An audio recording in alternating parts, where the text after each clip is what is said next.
साथियों नमस्कार। साथियों अभी संभल का मामला सामने आया था जहां पर जामा मस्जिद पर ये क्लेम किया गया है कि ये पहले मंदिर था, कल्कि भगवान का मंदिर था, इस पर तोड़ करके मस्जिद बनाई गई है। उस मामले के बाद वहां हिंसा हुई। हिंसा में मॉब मोबिलाइजेशन हुआ, यानी कि ग्रुपों ने एक दूसरे को फ़ोन करके वहाँ पर इकट्ठा किया और सर्वे करने गई जो एएसआई की टीम थी उसको घेरने का प्रयास किया। उसके बाद किस तरह से वहाँ पर दंगे हुए, किस तरह से मारकाट हुई, किसी से छुपी नहीं है। पिछले वीडियो में हमने उसके बारे में चर्चा भी करी थी और हमने ये भी जाना था कि किस तरह से सुनियोजित वे में लोगों ने पुलिस पर अटैक किया। जवाबी कार्रवाई में पुलिस ने किसी पे गोली नहीं चलाई, केवल छर्रों का इस्तेमाल किया, रबड़ की गोलियों का इस्तेमाल किया। लेकिन जो विपक्षी टीम थी वो अपने साथ किस तरह से असला बारूद सब कुछ लेकर के आई थी, इस खबर के जरिए आपको पता चलेगा। उसके बाद मैं आपको बताऊंगा कि अजमेर में क्या होने वाला है। पहले संभल की बात करते हैं। संभल में सबूत इकट्ठे किए हैं पुलिस ने, जहां पर पुलिस को यह पता चला है कि जितने भी सस्पेक्ट हैं इनके पास जो मोबाइल थे, ये एक दूसरे से मोबाइल पर बात कर रहे थे। मोबाइल में क्लिप्स भेजी गई हैं, व्हाट्सएप पे ऑडियो वॉइस भेजते हैं, उसमें यह बोला जा रहा है कि तुम सब लोग इकट्ठे हो फटाफट, मेरे भाई का घर भी बगल में ही है, सामान लेकर के आ और सब लोग वहीं पर इकट्ठे हो जाओ। इस तरह की क्लिप्स यूज करी गई हैं। साथ में यह बात भी सामने आई है कि संभल के जो इलाके में जहां ये वायलेंस हुआ है, पुलिस के लगभग 20 जो कर्मी हैं वो घायल हो गए हैं। 5 लोगों की डेथ हो गई है, उसमें से जो भीड़ थी जो लड़ने आई थी उन लोगों में से। और बाद में जब पुलिस ने जांच पड़ताल करी तो ये पाया कि इनके पास अच्छे खासे बुलेट्स पाए गए हैं, हथियार पाए गए हैं जो कि लोकल लेवल पे बनाए गए थे। अब 2-3 सवाल यहां से ये उठते हैं कि आपको लगता है कि मस्जिद आपकी है, वहां नीचे मंदिर नहीं था, तो आपको सर्वे कराने में दिक्कत क्या है? पहला पॉइंट। दूसरा, आप लोग इकट्ठे क्यों हुए? क्या आपको संविधान पर भरोसा नहीं है?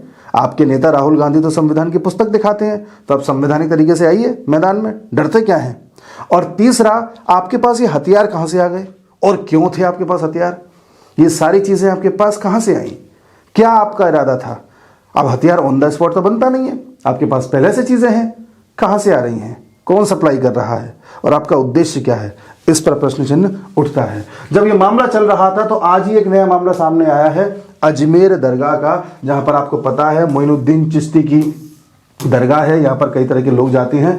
तो एक व्यक्ति हैं विष्णु गुप्ता नाम के, उन्होंने इस पर क्लेम किया है। उन्होंने एक लोअर कोर्ट में याचिका डाली, पिटीशन डाली और ये डिमांड रखी कि ये जो दिख रही है आपको दरगाह, ये दरगाह नहीं है, इसके नीचे शिव मंदिर है। और इसके बाकायदा उन्होंने प्रूफ भी दिए। उन्होंने कहा कि देखिए, अंग्रेजों के काल में यहाँ पर लोग पूजा करने जाते थे और जाने भी दिया जाता था। हम चाहते हैं कि हम भी पूजा करने जाएं क्योंकि वहाँ शिव मंदिर है और हमारे लिए वो दरवाजे खोल दिए जाएं जो इस समय बेसमेंट में दरवाजों के अंदर बंद करके शिवलिंग को कैद किया गया है। एक्चुअली ये शिवलिंग जो था उसको बेसमेंट में कर दिया है और पहले दरवाजे खुले रहते थे, अब दरवाजे बंद हो गए हैं, ऐसा इनका कहना है। इनका मानना है विष्णु गुप्ता जी के दरवाजे खोल दिए जाएँ और हमें पूजा करने दी जाए। जब ये मामला लोअर कोर्ट में गया तो जज साहब ने कह दिया ठीक है, इसका सर्वेक्षण करते हैं, इसका सर्वे कराते हैं, इस बात को आगे बढ़ाते हैं। इस बात को लेकर के एकदम से टेंशन हो गई वहां के जो पूरा एडमिनिस्ट्रेशन देखते हैं उन लोगों में और जितने भी मुस्लिम समुदाय के संगठन हैं उन सब में। लोअर कोर्ट ने यह भी कह दिया कि मिनिस्ट्री ऑफ माइनॉरिटी जो हमारे देश में केंद्र की मिनिस्ट्री है वो भी जवाब दे कि भाई क्या मामला है इसका पूरा। केंद्र सरकार से भी जवाब मांगा है जी, उनको देना पड़ेगा। एएसआई से भी बोला है कि आप भी जरा बताइए इसका क्या सीन है, पूरा सर्वे करके बताइए। अब इस बात से मुस्लिम समुदाय को सबसे ज्यादा दिक्कत है, विशेष तौर पर वहां का जो लोकल समुदाय है। अब फिर वही बात आ जाती है, जब आप कंफर्म हो कि ये आप ही की मजार है, आप ही का सब कुछ है, तो फिर आपको क्या दिक्कत है सर्वे कराने में? भाई कोई मंदिर का सर्वे करना चाहता है, सपोज कीजिए उसने कहा कि ये मंदिर जो है पहले कुछ और था, तो आपको लगता है हिंदू समाज मना करेगा? हिंदू समाज हाँ करिए, बिल्कुल करिए साहब, दिस इज कॉल्ड एक्सेप्टेंस। लेकिन इनको बड़ी दिक्कत है साहब। दिक्कत क्यों है बस यही समझ में नहीं आ रहा।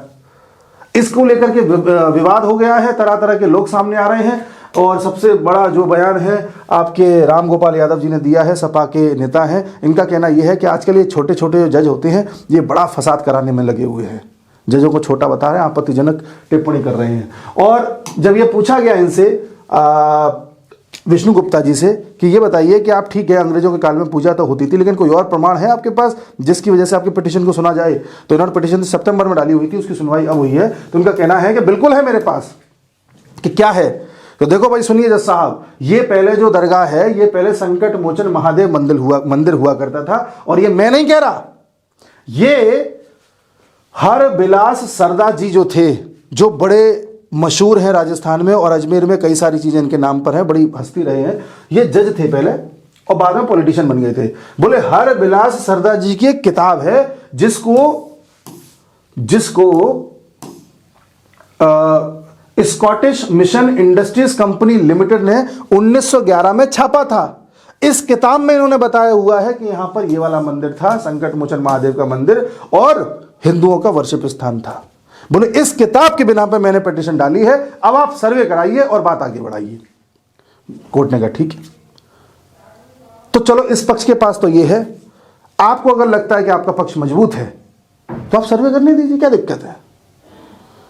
तरह तरह के कमेंट्स आ रहे हैं, इससे धार्मिक सौहार्द बिगड़ेगा, इससे सेकुलरिज्म खतरे में आएगा, इससे कम्युनल हार्मनी बिगड़ जाएगी। वाह वाह वाह वाह, अरे इससे तो अच्छी हो जाएगी। मान लो मंदिर नहीं निकला तो अगली बार कोई ऐसे आप पे क्लेम ही नहीं कर पाएगा, सब चुप पड़ जाएंगे, काहे नहीं करने दे रहे हो, तो और अच्छा हो जाएगा। ठीक है साहब, हमारी आपकी जो है जो मैटर ऑफ कंसर्न था सॉल्व हो गया, बढ़िया, गले मिलो। और मान लो निकल आया तो उसका कोई हल निकाला जाएगा। आपको हार्मोनी तो ये होती है कि चलिए ठीक है, आपको लगता है इसमें दिक्कत है, आइए दोनों जने। आप तो नहीं हम नहीं खोलने देंगे, क्या डर है आपको जी? कोई डर नहीं है जी आपको जो ऊपर से कह दिया जाता है आप वो मान रहे हैं।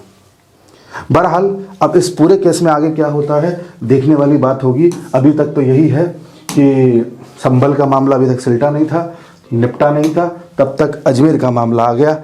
अब आने वाले समय में देखते हैं क्या होता है कि कुछ लोगों को, एक बात मैं आपको बताऊं, कुछ लोगों को, जो समुदाय विशेष के लोग इकट्ठे होकर के मोदी को हराने के लिए वोट देने गए थे, और मोदी की जब 240 सीटें आ गई थी और राहुल गांधी की 99 आ गई थी, ये ऐसे खुश हो रहे थे जैसे इन्होंने कितना बड़ा तीर मान लिया है, कितनी बड़ी विजय हासिल कर ली है, आहा, बड़े जश्न मन रहे थे।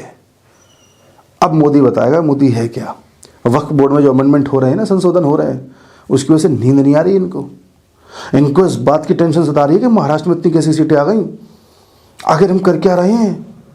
राहुल गांधी पिछले 4 महीने में कितने ड्रामे किए आपको ही पता है। राहुल गांधी अब चुप पड़े हुए कोने में। कांग्रेस के यहाँ से तो अब ये बातें आ रही हैं कि ईवीएम से चुनाव होंगे तो हम चुनाव लड़ेंगे ही नहीं, अब बैलेट पेपर लेकर के आओ, ये तक बातें आ रही हैं जी। इनको ये पच नहीं रहा है और इनको ये डर हो रहा है कि कहीं ऐसा ना हो कि 2024 तक तो मोदी हमको मकान भी देता था, राशन भी देता था, सारी चीज़ें देता था और सबका साथ, सबका विकास, सबका विश्वास करता था। अब मोदी ने कहना भी बंद कर दिया है। कहीं ऐसा ना हो कि अब तक तो देता आया है, अब छीनना चालू कर दे। पहले वक्फ बोर्ड से ज़मीन छीनना चालू कर दे, फिर पता चला हमारी आधी से ज़्यादा दरगाहें और मस्जिदें गायब हो जाएं। पता चला ऐसा कोई कानून आ जाए जो 1991 का कानून था, उस कानून के तहत, उस कानून में क्या था, 1991 में कांग्रेस ने एक कानून पारित किया था।